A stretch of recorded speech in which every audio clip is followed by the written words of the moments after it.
dice que Fidel había captado a Chávez ya desde la academia militar. Bueno, hay muchas tesis, se ha escrito mucho sobre eso.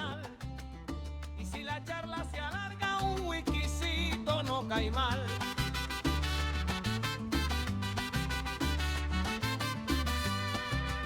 Si no piensas como yo, tranquilo, no pasa nada. Se conversa con respeto y se baila igual, papá. Con oído y buen humor. Bueno, un nuevo episodio de La Guachafa, hoy con un tema doloroso, no tan guachafoso, el asedio de Fidel Castro a Venezuela, ¿no? Castro es el creador y líder del mayor y más antiguo laboratorio humano, laboratorio de personas que tenga conocimiento de la humanidad, 70 años bajo el sometimiento férreo, al menos la humanidad, en los tiempos más o menos contemporáneos, ¿no? Pero además logró exportar esa lacra a otros sitios en el continente y bueno, lo doloroso en lo personal, lo doloroso en el contexto de mis paisanos, de los venezolanos, es que logró exportar y logró introducir y quedarse durante 25 años con Venezuela, ¿no? El castrismo es, junto al Vaticano, el gobierno, el sistema más longevo de la historia reciente, 70 años. El Vaticano, por supuesto, es una realidad de siglos. Y bueno, por eso quizás han refinado tanto sus técnicas de sometimiento social, las técnicas de aterrorizamiento de sus propios cuadros. Hay muchísimos casos, muchísimos ejemplos en la historia de lo que le ocurrió a cuadros de la propia revolución cubana, que quisieron tener algún pensamiento crítico hacia el proceso que se estaba llevando a cabo, cómo logró vivir y sobrevivir el castrismo siempre a costillas de otros países o de otros sistemas, pegado a esa teta, con una vocación de chulo extraordinaria. Gracias. Otra característica, una diplomacia extremadamente efectiva, silenciosa, que ha sabido explotar todos los complejos, todo el victimismo, etc. Han logrado vivir 70 años. ¿Cómo lo han hecho? Bueno, nacieron en un momento histórico, un contexto histórico muy propicio, muy determinado. Gozaron de la protección y el financiamiento de la Unión Soviética en algún momento determinado. Cuando se les acabó la teta con la Unión Soviética, consiguieron alguna otra y después les llegó esta estrella venezolana hace 25 años que le abrió las patas a ese sistema. Llegó a Venezuela este señor lleno de complejos, llenos de reconcomios, puso de rodillas a Venezuela al servicio de ese régimen castrista, y no solamente puso a Venezuela, puso a la chequera de Venezuela al servicio de estas personas. Le regaló parte de la riqueza del país, bueno, y los metió además a manejar, ¿no? Cosas fundamentales. Y otra razón, bueno, lo que hemos venido también hablando, siempre la comentamos, casi que la comentamos en todos los programas, el antiamericanismo sociológico de los pueblos, que tiene características que ya hemos comentado. Si hay un régimen que ha sabido explotar bien eso, con una épica y con todo un aparataje cultural, ha sido el castrismo, ¿no? Ese tema, ese sometimiento de Cuba a Venezuela, incluso no es secreto a mucha gente, la tesis que incluso le costó la vida al responsable de eso, a Chávez. Mucha gente dice que lo terminaron raspando en La Habana, o que al menos le acortaron las expectativas de vida. Chávez dio una declaración un diciembre anunciando que se iba a tratar la enfermedad y más nunca regresó a Venezuela. Creo que más nunca incluso declaró, no se le escuchó más nunca la voz luego. Eso creo que fue un 8 de diciembre, un 9 de diciembre, no recuerdo de qué año, el 2012, 2013, Chávez más nunca regresó en 3 años, en 3 meses, a los 3 meses lo devolvieron a Venezuela para hacerle las honras fúnebres, el entierro, etcétera, y hay gente que dice que incluso murió el propio diciembre, ese diciembre que se había ido. Bueno. Queridos compatriotas que nos escuchan y nos ven en todo el territorio de la patria y nuestros hermanos del mundo. Hoy, 5 de marzo, luego de haber acudido a la reunión del Consejo de Ministros y de la Dirección Político-Militar de la Revolución, nos dirigimos aquí a las instalaciones del Hospital Militar de Caracas a seguir la secuencia de salud de nuestro comandante presidente. Y en el momento que nos encontrábamos recibiendo parte, acompañando a su hija, a sus hermanos, a sus familiares, recibimos la información más dura y trágica que podamos transmitir a nuestro pueblo. A las 4:25 de la tarde de hoy, 5 de marzo, ha fallecido el comandante presidente Hugo Chávez Frías.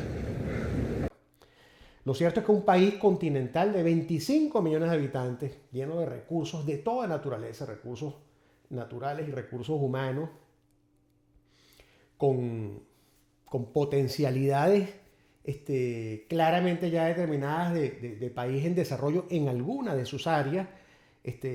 Bueno, un país, si nos queremos poner histórico, heredero de la gesta independentista de Bolívar. Pero yo quiero decir algo aunque suene duro, pero yo quiero y debo decirlo. Si, como dice la Constitución, ¿cómo que dice? Si se presentara alguna circunstancia sobrevenida, así dice la Constitución, que a mí me inhabilite, óigaseme bien, para continuar al frente de la presidencia de la República Bolivariana de Venezuela, bien sea para terminar en los pocos días que quedan, ¿cuánto? Un mes. Oye, sí, un mes. 32 días. Y sobre todo para asumir el nuevo periodo para el cual fui electo por ustedes, por la gran mayoría de ustedes. Si algo ocurriera, repito, que me inhabilitara de alguna manera, yo, Nicolás Maduro, no solo en esa situación debe concluir, como manda la Constitución, el periodo, sino que mi opinión firme, plena como la luna llena, irrevocable, absoluta, total, es que en ese escenario que obligaría a convocar, como manda la Constitución de nuevo, a elecciones presidenciales, ustedes elijan a Nicolás Maduro como presidente de la República Bolivariana de Venezuela.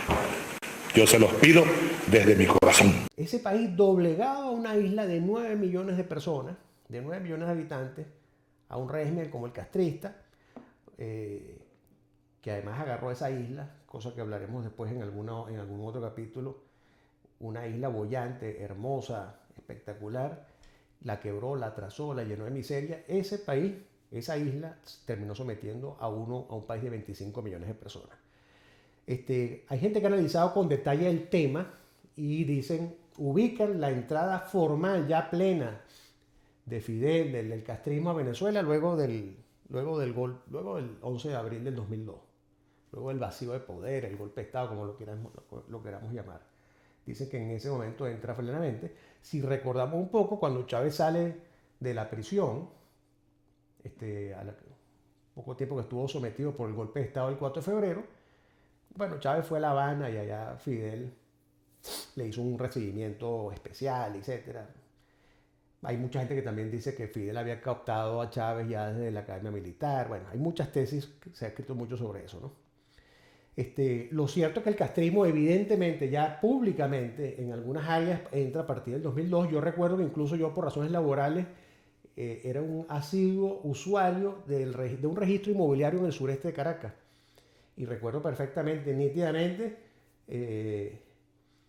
unos días en que estuve visitando el registro y los funcionarios con perplejidad decían a voz baja, mira, llegaron los cubanos, había una cuadrilla de gente poniendo cámaras en todas las oficinas del registro, de ese registro, y bueno, básicamente ya se reconocía que al menos los cubanos le habían puesto la mano a la Dirección de Registros Notariales del Ministerio del Interior, bueno, y de ahí empezó el control de, por ejemplo, esa área del servicio público por manos de esta gente, y de ahí hasta hoy la involución en cuanto a la calidad y la honestidad del servicio no ha parado, ¿no?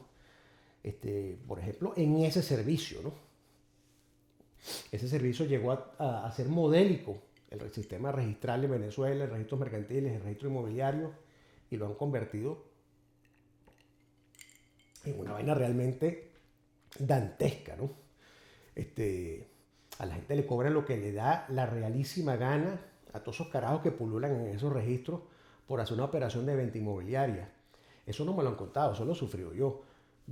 Una venta de un inmueble por $50,000 y te mandan a cobrar $10,000. ¿Por qué? Bueno, porque le da la gana. Y si no quieres pagar los $10,000, sencillamente no puedes otorgar el documento. Estas personas le han hecho un daño terrible. Yo que tengo casos personales y conozco de casos realmente sangrientos de lo que ha acontecido y sigue aconteciendo en materia registral. Registrar una compañía, registrar un acta de asamblea. Hay que en cualquier lado, aquí en Estados Unidos te cuesta $400, $500 si te lo hace alguien, $700, $800 si te lo hace un bufete. Registrate la compañía, estatutos, 20,000 cosas, todas las formalidades necesarias. Esa en Venezuela es impagable, pero además con 4 bolas te las entregan cuando les da la gana. En Venezuela un registro, un acta de asamblea. En fin, este es un tema, por cierto, que será también, lo vamos a tocar en un próximo episodio. Tema fundamental, ¿no? Que es elemental para poder medio arrancar el país. Hay que fumigar todo ese basurero, ¿no? Ese basural que está pululando en todo el sistema registral venezolano, ¿no? Es un llamado a los líderes opositores, dejen la ladre huevonada y las vainas grandilocuentes. Perdóname, Capriles, que siempre hablo de ti, porque es que votamos por ti muchísima gente. Agárrate ese tema. No seas tan estadista y agárrate un tema chiquito o aparentemente chiquito. Agárrate para ti el tema de la reforma registral. Es muy sencillo, es sencillamente volver a lo que había antes. Pagar vainas que sean razonables. Eso es fundamental porque el vértice de la propiedad privada y de la activación económica está básicamente en el registro, en la documentación de ese derecho. Y eso sería muy, pero muy interesante que alguien lo agarrara para sí.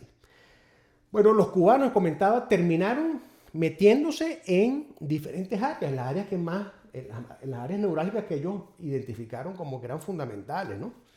Ministerio del Interior, por supuesto, policías, registros, identidad, el Ministerio de la Defensa, se metieron hasta aquí.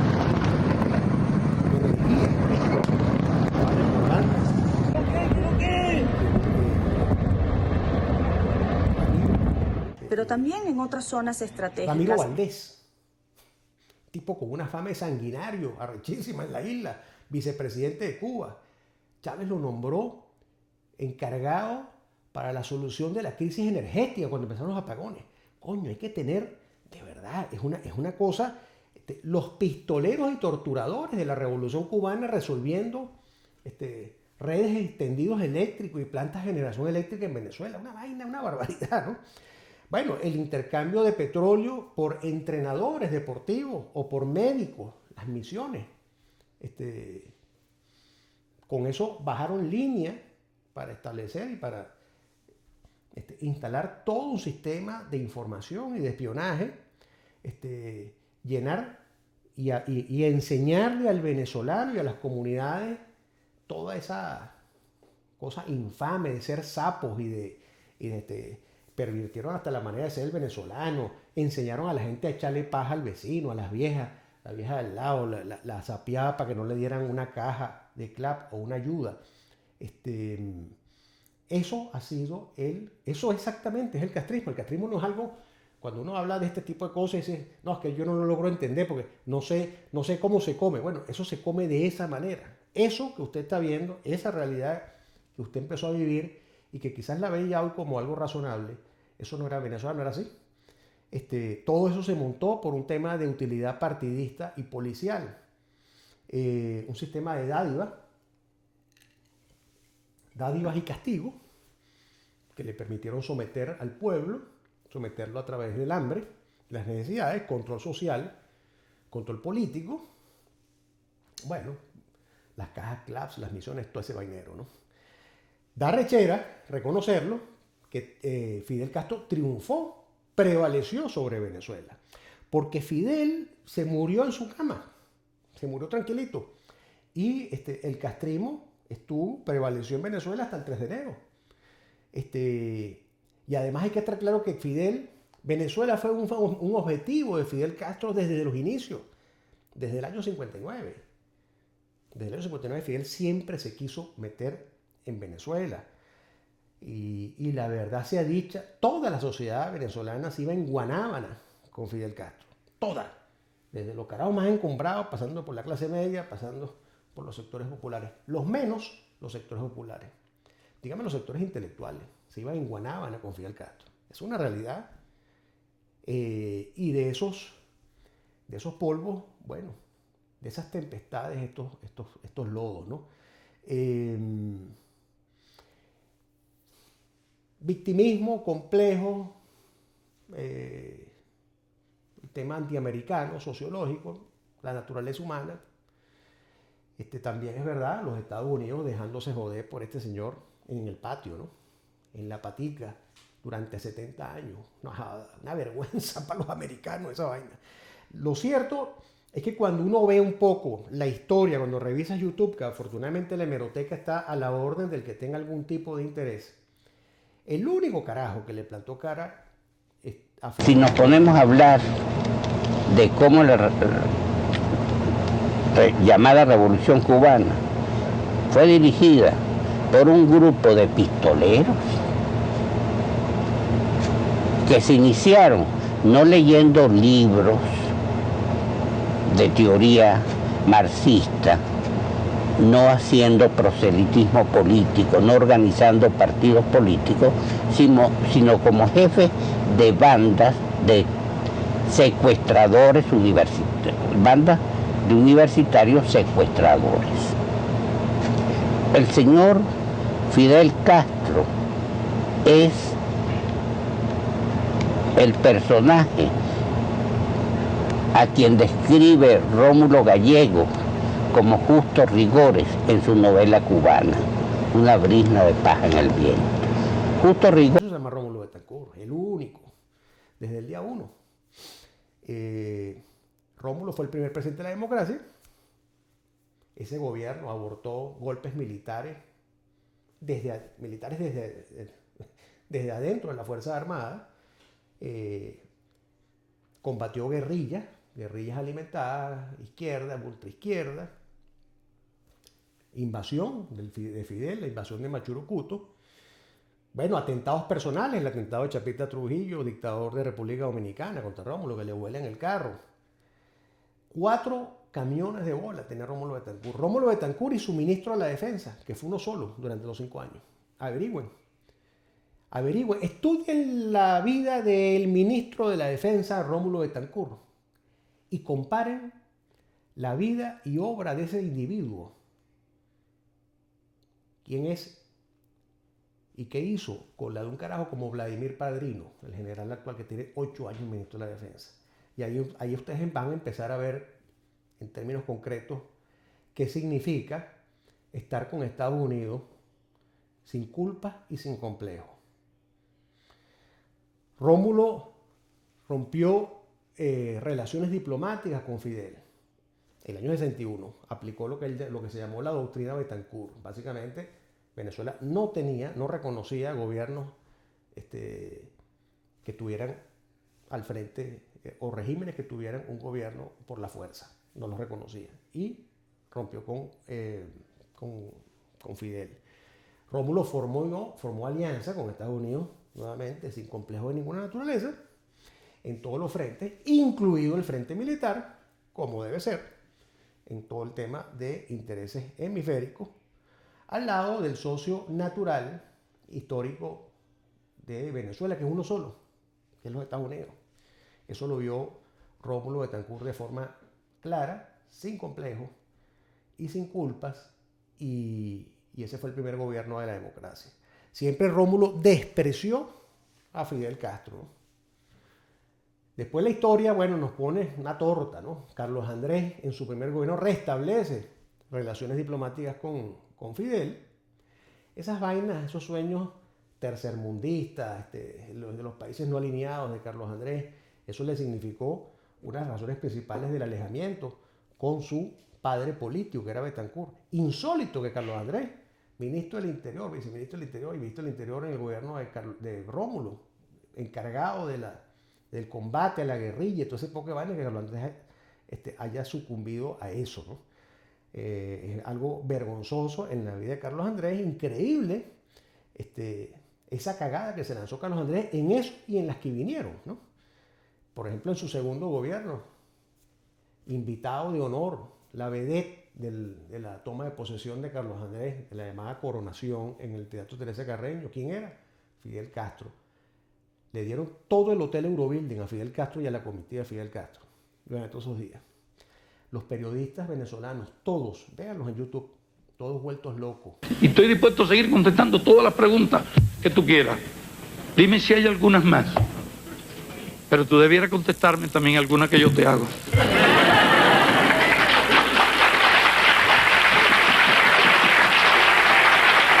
la palabra a otro, con Fidel Castro. Qué vergüenza Venezuela. Y qué torta Carlos Andrés, ¿no? Eso hizo que Carlos Andrés, por cierto, abandonara cosas fundamentales en su segundo gobierno. Ese plano desastre del gobierno de Carlos Andrés II, en ese plano, en el plano de la seguridad, permitiendo que le dieran 2 coñazos, 2 golpes de Estado en un solo año, el año 92. ¿Y Carlos Andrés dónde estaba? Bueno, el país, un desastre, ese gobierno en ese frente. Ahí está, el jefe de la Dirección de Inteligencia Militar sembrándole vainas a los periodistas de oposición. El jefe de la seguridad presidencial, Orlando García, la mujer, la novia, Gardenia, yo no sé qué, vendiéndole contratos, vainas militares a las Fuerzas Armadas, sobreprecio en compras militares denunciadas por el propio comandante del ejército. Uno ve la historia, o uno recuerda la historia de esos años, y cuando lo analizas hoy, no hay nada que te extrañe de que las cosas hayan terminado como terminaron.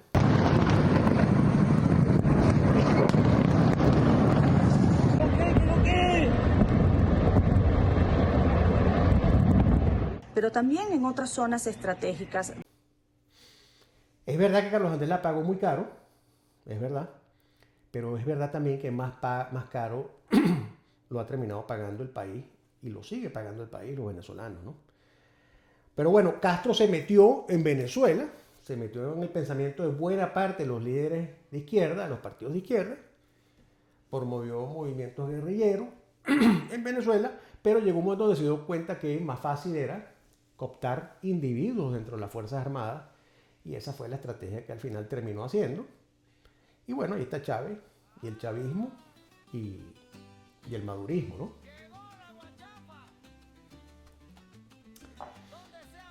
Por eso digo que si hacemos un recorrido desapasionado, en la medida de lo posible, de lo que ha sido la historia del castrismo en Venezuela, una historia de 70 años.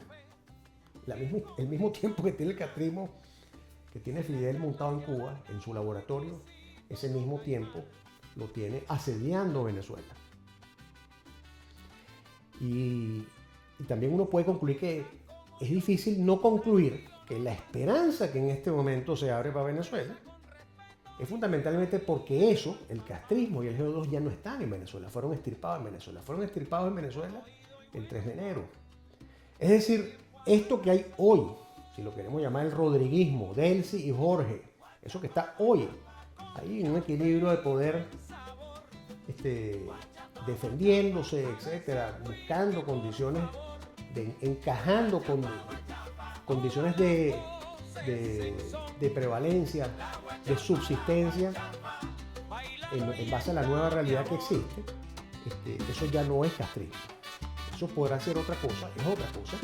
Hay otros intereses corruptos también, hay otros intereses oscuros también, y que habrá que ir resolviendo, pero no obedecen a la lógica del castrismo, sencillamente porque el castrismo murió en Venezuela. Eso es una realidad, así la veo yo, no sé si estás de acuerdo. Comenta abajo en La Guachafa de cómo lo ves tú. Otro episodio de La Guachafa. Si lo disfrutaste, envíaselo a alguien. Si te gustó a ti, ponle la manito. Si no te gustó, ponle esto, ponme un comentario. Suscríbete al canal y envíale esto, envíale el canal y envíale lo que hablamos hoy al más ladilla del grupo de WhatsApp. Nos vemos en La Guachafa.